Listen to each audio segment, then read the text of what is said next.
अस्सलाम वालेकुम एवरीवन, क्या हाल है? ठीक है। आज के लोग जो हमारा वो अच्छा होने आज बहुत लेट हो गई थी और मैंने कहा क्यों ना कि अब जानवरों को भी बांध दें, और मैंने पानी पिलाया और मैंने अंदर गया और फुवारा बंद कर दिया और फिर मैं गया और जानवरों वाला बर्तन अंदर रखा।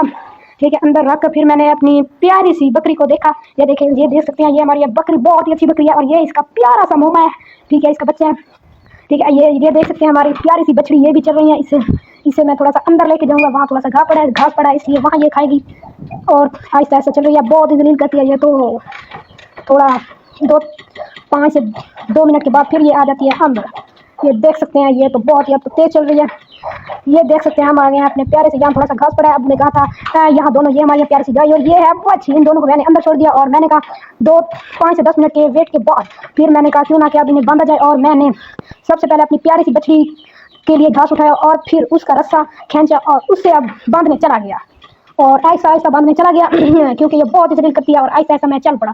ये देख सकते हैं बहुत ही मजे से घास खाती है, ये ऐसे चलती नहीं है। ये देख सकते हैं हम पहुंच गए अपने, ये देख सकते हैं पहले से मेरी मामू की भैंस पहले से खड़ी है इसलिए मैं भी अपनी बांध देता हूँ। ये देख सकते हैं पीछे हमारी प्यारी सी गाय भी आ चुकी है, इसके पीछे इन्हें भी पकड़ के बांधते हैं और हमने अपनी बच्ची को भी और बछड़ी को भी बांध दिया। और ये देख सकते अभी भी ये घास खा रही है, सारा दिन घास खाती है लेकिन रखती नहीं है। और थोड़ा सा मैं दोनों जानवर बांधने के बाद मैं फुल थक जाता हूँ, पसीना आता है। फिर बकरी को देखता हूँ ये किसी की फसल में ना जाए इसलिए इसको भी पकड़ के बांधना शुरू कर देता हूँ। और ये देख सकते हैं ये इसका प्यारा सा मोमा बच्चा है और इसे लेकर चल पड़ता हूँ बांधने, दरख्त के नीचे बांधने। और हम पहुंच चुके हैं दरख्त के नीचे और यहाँ हम अपनी प्यारी सी बकरी को बांधेंगे और बांध कर सब काम करने के बाद फिर मैं हाथ मुंह धोने चला जाता हूँ। और पहले देखता हूँ एक और काम पड़ा होता है स्टूल रखने वाला, और जल्दी से मैं स्टूल उठाता हूँ और अंदर रख देता हूँ। अंदर रखने के बाद ये बकरी फिर ये लेली बच्चा फिर आ जाता है, इसे भगाता हूँ। और इसके बाद मैंने कहा क्यों ना क्या फ्रेश हो जाए, दरवाजा बंद कर अब मैं मुँह धोता हूँ। और उम्मीद है कि आज का व्लॉग आपको बहुत ही अच्छा लगेगा। उम्मीद है कि अच्छा लगा तो कमेंट सेक्शन में जरूर बताएं। नेक्स्ट व्लॉग में मिलेंगे, तब तक के लिए अल्लाह हाफिज़।